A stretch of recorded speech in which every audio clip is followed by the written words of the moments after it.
നമസ്കാരം. വിശുദ്ധ ബൈബിളിൽ പ്രതിപാദിച്ചിട്ടുള്ള ആട് എന്ന ജീവിയെപ്പറ്റി ചില വിവരങ്ങൾ നിങ്ങളുമായി പങ്കുവെക്കുകയാണ്. വിശുദ്ധ മത്തായിയുടെ സുവിശേഷം 10-ാം അധ്യായം 16-ാം വാക്യത്തിൽ ഇങ്ങനെ പറയുന്നു: ചെന്നായ്ക്കളുടെ നടുവിൽ ആടുകളെപ്പോലെ ഞാൻ നിങ്ങളെ അയക്കുന്നു. ചെന്നായ്ക്കളുടെ നടുവിൽ ആടുകളെപ്പോലെ ഞാൻ നിങ്ങളെ അയക്കുന്നു. ഇത് കർത്താവായ യേശുക്രിസ്തു ശിഷ്യന്മാരെ ഓർമ്മപ്പെടുത്തിയ ഒരു വാചകമാണ്. ചുറ്റും അപകടം പതിയിരിപ്പുള്ള ഒരു സാഹചര്യത്തിലേക്കാണ് നിങ്ങൾ പ്രവർത്തനത്തിനായി പോകേണ്ടതെന്ന് ശിഷ്യന്മാരെ ഓർമ്മിപ്പിക്കുകയാണ് കർത്താവ്. വേദപുസ്തകത്തിൽ ഏറ്റവും അധികം പരാമർശവിധേയമായിട്ടുള്ള മൃഗമാണ് ആട്. മലയാള വേദപുസ്തകത്തിൽ ആട് എന്ന പദം കോലാടിനെയോ ചെമ്മരിയാടിനെയോ ഇവ രണ്ടിനെയോ സൂചിപ്പിക്കുന്നുണ്ട്. ആട് എന്ന പേര് കൂടാതെ കോലാട്, ചെമ്മരിയാട് എന്നീ ഇനം തിരിച്ചുള്ള പേരുകൾ ചിലയിടങ്ങളിൽ മാത്രം വ്യക്തമായി ഉപയോഗിച്ചിരിക്കുന്നു.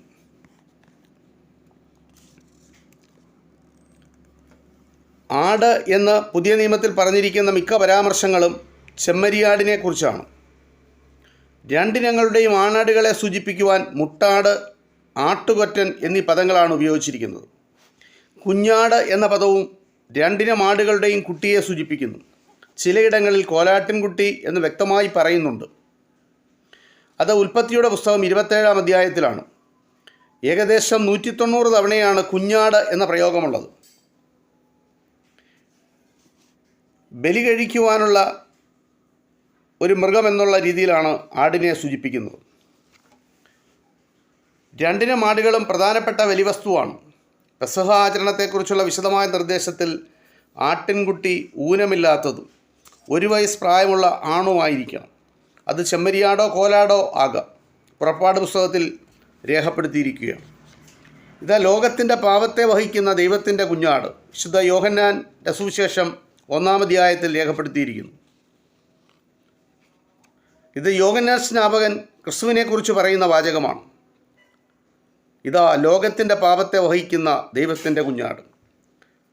പുറകാല ക്രിസ്തുവിനെ കുഞ്ഞാടായി ചിത്രീകരിക്കുന്ന അനേകം പരാമർശങ്ങൾ നമുക്ക് വിശുദ്ധ ബൈബിളിൽ കാണാം.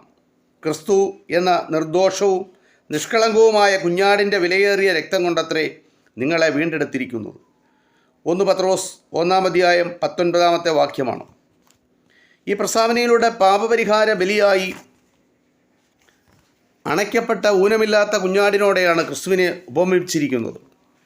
വെളിപാട് പുസ്തകത്തിൽ ഈ ചിന്താധാര നിറഞ്ഞു നിൽക്കുന്നു. 28 പരാമർശങ്ങളുണ്ട്.